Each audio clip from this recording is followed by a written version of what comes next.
Oh, that almost broke.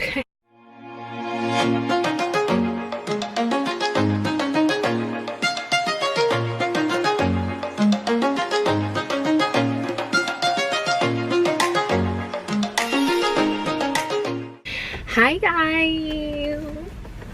Guess where we are, my car. Literally, probably every video that I make is probably gonna be in my car from now on because that's my only alone time. I can't get my jacket off. So I kind of wanted to make this video because I was actually watching someone on YouTube. I don't know what her name is because the video just kind of came up randomly, but I'll link it down below.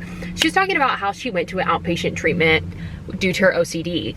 And a lot of people actually don't know this about me. I don't have it bad anymore, but I used to have like extremely bad OCD. Way before I feel like mental health was even a thing. Like this started when I was about 7 years old. And I'm not ashamed of it. And it's not something that I'm like, oh my gosh, this is something I've never told anybody. I just don't really tell people because it's kind of like in my head, I know that it's weird. So I'm like, I'm not just gonna be like, oh my God, guess what?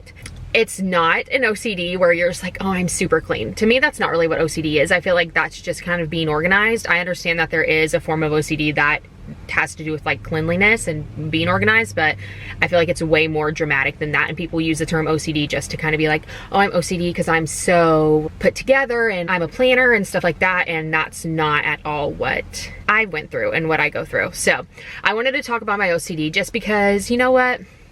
Mental health is a huge thing right now, and OCD is like kind of crazy. I'm not gonna lie. I actually have the notes on my phone because it's kind of a lot that I wanted to talk about, and I actually have, like, I asked my parents to kind of be a part of the video just to kind of like say their take on it, because I just remember it being, I don't know if it was new for them in a sense that they really didn't understand what was going on.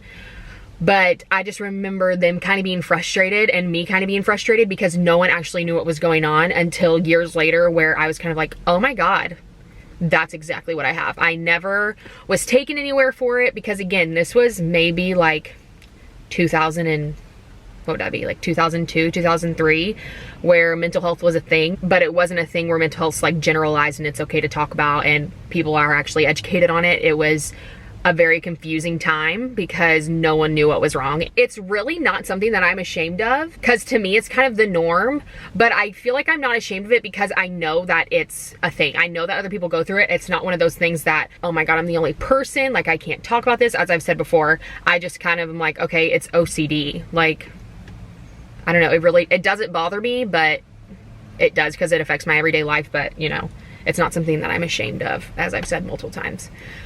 I promise I'm not ashamed of it. What I wanted to talk about first was like what I used to do as a child. I don't know, I really could not even tell you where this came from. It just started and then I couldn't stop. I was about, oh my God, there's a squirrel. I didn't know what that was. That has a long tail. As a child, I used to share a room with my sister and we had bunk beds. So that means that a lot of our room was open and I had 2 rugs on the floor. We also had a dresser, we had a closet, we have everything that a normal room has. I don't know why I'm telling you the furniture that I had. My OCD always happens right before I'm about to go to sleep because for some reason, OCD is like, in the video that I watched, she said it really well. It's like a bully. So it makes me feel like if I don't do these certain things, I feel like something bad's gonna happen, whether that means like someone come into my house, like someone kidnap me. It's an insane thought, but that's just how my brain works if I don't do these things. I would have to push my door up against the wall multiple times to make sure that it was literally all the way up against the wall as close as it can get. I don't know why, but I used to do that. Then I would have to go and shut my drawers, even though they were already shut. Like, keep in mind, I'm doing all these things even though it's already done. Like, it's already happened, but I'm doing them over and over again. So I would push my drawers in all the way. And I had like my sister and mine. It was a whole big dresser. So there was like 14 drawers that I was sitting there pushing up on the corners, pushing closed. Then my closet, which was already shut, I would sit there and put my hand on the crack and push the closet shut. And then my rugs were literally the devil to me. I was having to like pull the corners of my rugs and straighten them like so much. I was straightening them so much that I was like eventually pulling them under my bed because I needed them to be perfectly straight before I went to sleep. And I remember one night vividly, And it wasn't like I would look at them and be like, oh, they're straight. It would be like, oh my God, my finger slipped, so it's not straight. I need to pull it again. I'm not joking. This is like how my brain worked. And it got to the point one night that I was crying. Like I literally went out of my room and I started bawling my eyes out. And my mom was like, let's just take the rugs out of your room. And I was like, you can't. You literally can't take the rugs out of my room. I have to straight. Like they have to be in here and they have to be straight. That was my night routine until I moved out of that house. I was in that house for a long time. I can't give you the exact amount, but it was a few years. And I also would count by sixes. I counted by sixes because it was me, my brother, my sister, my mom, my dad, and I had a dog named Izzy. So I would count by 6 every night. And that was my way to like make sure that we were gonna be all safe throughout the night. So I would count 1, 2, 3, 4, 5, 6, and that would be the first night. Then the next night I would say 1, 2, 3, 4, 5, 6, 7, 8, 9, 10, 11, 12. I would count by sixes, and each night it would go up and up. Literally to the point my number I had to count to was like 300 one night, and I fell asleep during my counting. I don't mind talking about it. Like my family and I, we joke about it now because we're like, this is so crazy. And I mean, it still happens, but it's definitely not that extreme. But it's just something that it just baffles me that it happened, but I understand like this is how my brain works, if that makes any sense. OCD is obsessive compulsive disorder, and some of the compulsions are washing and cleaning, checking, repeating, counting, ordering and arranging, mental rituals, somatic compulsions, other compulsions. So OCD can cause reoccurring thoughts that a person hasn't done something correctly or completely. An example might be someone who doubts they've locked the door when leaving the house. I don't do it when I leave the house. I do it before I go to sleep. I sit there and I lock the door. Like we have a little lock that goes like this, and I will literally go like this. I have to do it in 3s or in 5s. This video is so all over the place because that's just kind of how my brain is when I get into like my OCD brain. 3s and 5s are kind of like in the video that I watched, it's like my safe number. So everything has to be in 3s and 5s when I do it. Like I can't just sit there and go 1, 2, 3, 4 and be done. It's like 1, 2, 3. But I can't just do it 3 times. It's like 1, 2, 3, 1, 2, 3, 4, 5, 1, 2, 3, 1, 2, 3, 4, 5. I will spend a good like 2 minutes pushing the door all the way shut, even though it's already shut, and messing with the lock. And I know 2 minutes seems like a short amount of time, but when I'm doing it to the point that my hand's cramping, but that's what I do now. That's literally my only OCD that I have right now. One night, Weston thought it was funny, and he unlocked the door, and I almost had a mental breakdown. I was like, I spent so much time doing that, and like I was finally okay to go to sleep, and I'm not. Oh, well, another thing that I do is I like make sure that my charger's all the way pushed in the wall. I do that a few times. And then I make sure that my charger's all the way in my phone, just because I like don't want to wake up late, even though I would never wake up late because of Liam. But yeah, that's another thing.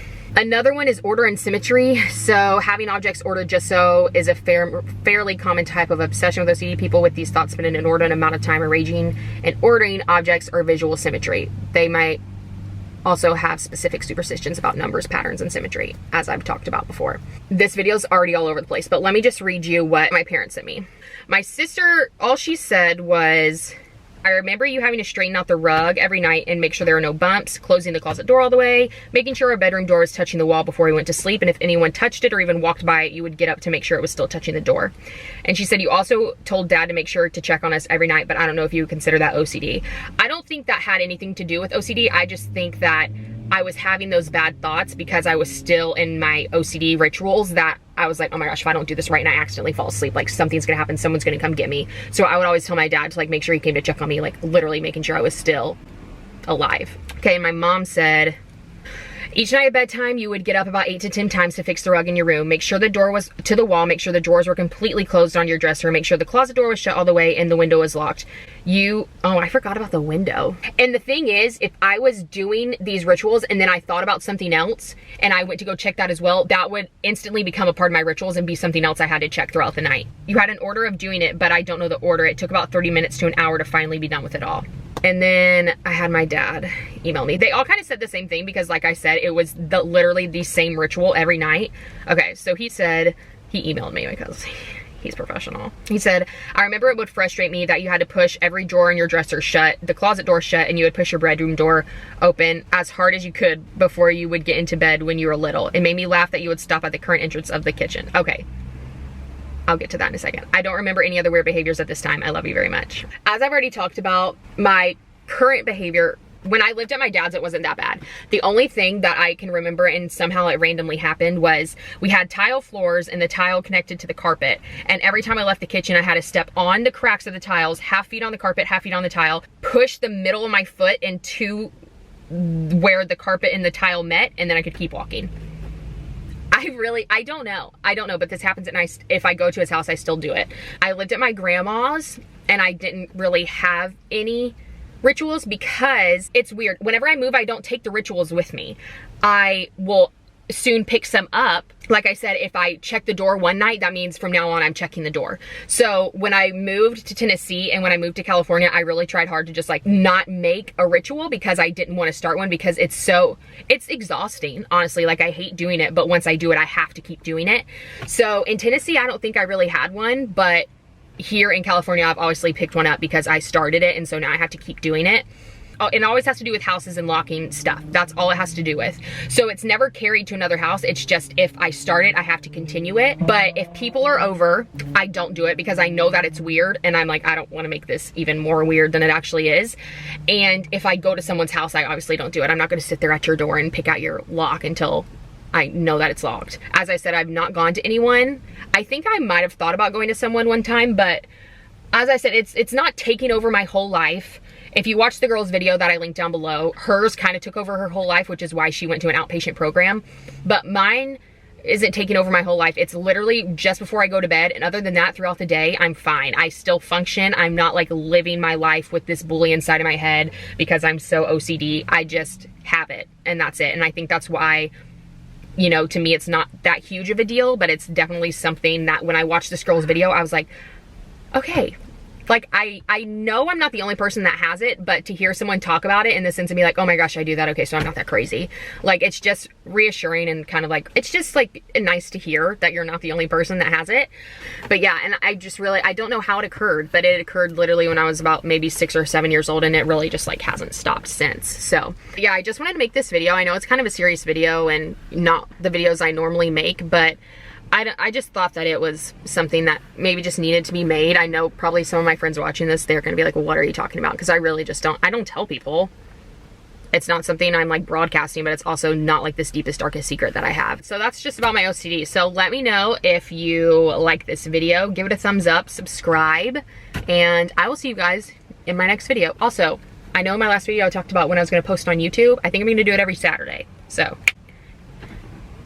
I will see you guys in my next video, and bye guys.